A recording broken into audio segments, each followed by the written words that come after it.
Good morning, YouTube. Today we're going to cook the easiest crawfish etouffee. We're going to start out with a little seasoning blend that's got your onions, your bell peppers, your celery, your parsley, all frozen, delicious, fresh vegetables. We got your fresh crawfish tails. We got 6 tablespoons of butter. We got your cayenne pepper. We got your salt. And we got your Zydeco chop. And of course, your Carrie's dark roux. And I can't do this without my little partner. Hello, BB. You gonna help me make some crawfish etouffee? Well, let's get started. Alright, the first thing we're gonna do is we're gonna dump that whole bag, 12 ounces I think it is, of our fresh vegetables. And we're gonna get her coming down. Now this is gonna have enough water in it for you to do whatever you need to do. If you need to add a little, it'll be okay. But we're gonna saute that down and I'll be back in a little bit. Alright, the next thing I added after this kind of cooked down just a little bit, maybe 5 minutes, I'm gonna add my butter and I'm gonna add the good old Zydeco chop. Now I'll probably add a couple of tablespoons of that, maybe a little bit more. Probably call it a 1/4 cup, maybe. And I'm going to add a little chicken juice in a minute. Alright, now I'm adding just a little bit of chicken juice. About a 1/4 cup, maybe a 1/3 cup. Okay, we're going to get that all mixed up and let that start marrying. Alright. Boy, that's looking good. We're going to give that a cover and let those flavors just marry together. I'll be back. Alright, the next thing I'm adding is a little bit of dark roux. That's probably about 2 tablespoons maybe.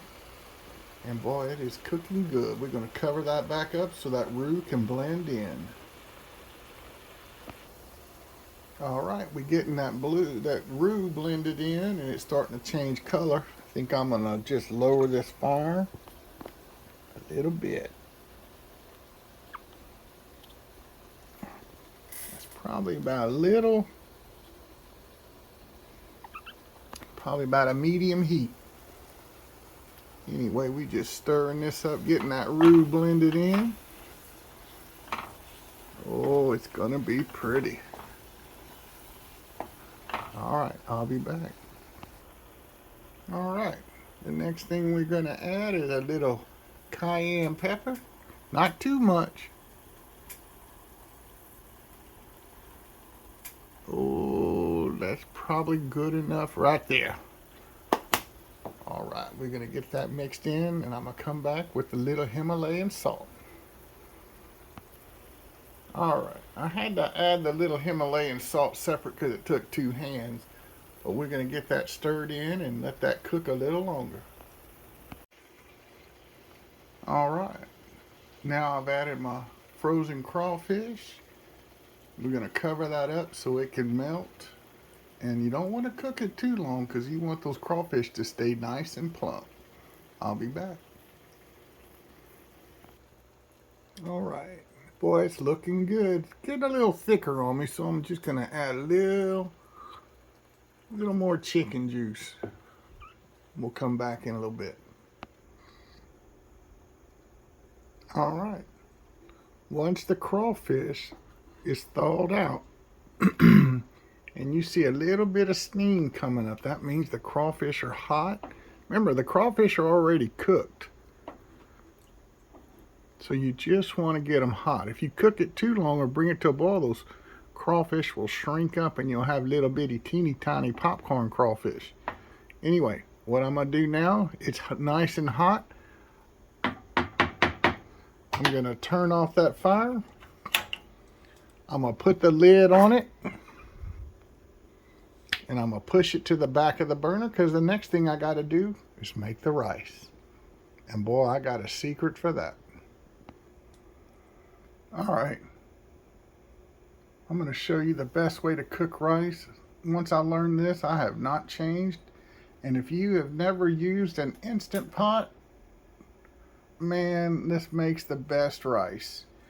So we're going to start out with a cup of rice, 2 tablespoons of butter, and a cup and about 3/4 of chicken stock, or chicken juice is what I call it. Anyway, BB, what you think of that? You want to make some rice? I know she loves this rice. All right, let me get set up and I'm going to show you the process. All right, so the first thing we're going to do is we're going to put the 2 tablespoons of butter and we're going to hit saute. Now, we're not cooking it for 30 minutes. We got to melt the butter. And as soon as the butter's melted, we're going to add the cup of rice and we're going to let that fry for a minute.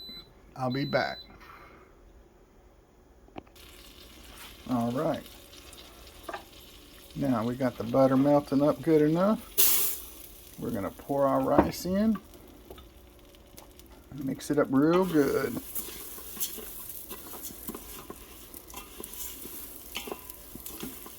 Oh yeah, get all that rice nice and coated.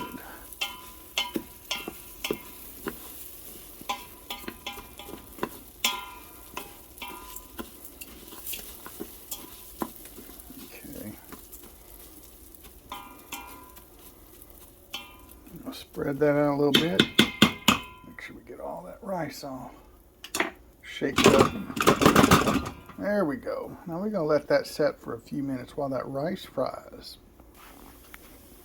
Alright, so I just got the indicator that it's hot. Yeah, baby, that's what we want. We want to kind of cook this rice a little bit. Hear it popping like Rice Krispies. You can smell the butter. Okay. Now, time to add the chicken juice. Oh yeah.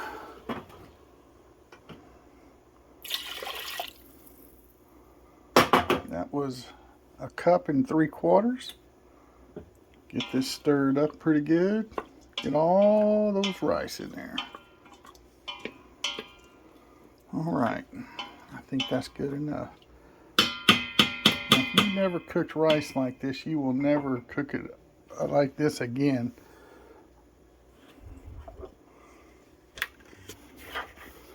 All right. Put it on closed. Now, excuse me, I have to sit down for this. We're going to cancel this now. And we're going to go to manual. We're going to adjust it. Come all the way down to 3 minutes. Sounds crazy, but that's what we want. Now, when it starts, it's going to take a minute for that water or chicken juice to boil, and it'll start the timer. Once it builds up pressure, the timer will begin. When the 3 minutes counts down to 0, don't touch it. Let it be. It's going to have an up count timer, and you're going to let that count to 15 minutes. And when that's done, the rice is ready. We'll be back. All right, we got 1 minute left. Oh, it's done. So now the rice, the 3 minutes is up. Now we're going to let the setting timer set for 15 minutes. And then we're going to open it up. Do not open it up at this time. All right, it's been setting so far for 10 minutes, but we got to get to 15. We're almost there. And while we're sitting here waiting, oh, the flavors are getting married in our etouffee. You know, they say the longer it sets, the better it gets. All right, we'll be back. Okay, we're coming up on 15 minutes. There it is. So what we're going to do now, we're going to hit cancel for it to be off. I'm going to open up the steam valve. You can see there's not a lot of steam in there. We're going to open up the lid. And oh my gosh, look at that rice. Let's give it a little stir. Oh, yo, that is perfect rice. Okay, I'm going to get us a little bowl in a minute and we're going to give it a taste test. I'll be back. All right, we got our little bowl of rice. Our crawfish has been setting there. Oh, that looks so good. Let me scoop a little bit. I'll be right. Man, is that not pretty? Okay, let's give it a taste test. Stir that up a little bit. Let's get good old crawfish in there. Oh, there we go. All right, here we go. Oh my gosh. Y'all, this is the best etouffee I've ever had. Hope you try it. Thank you. All right, now for BB. It's her turn. What you think of that? Oh, that's some good stuff, yeah. Had to save her a little bit. She helped me cook it. What you think of that, girl? What you think of that? Oh, that's my little baby. All right. Y'all, I want to tell y'all that turned out so good. I mean, it is beautiful. Beautiful. Anyway, thank you guys for watching. Hope y'all try this out. Love you.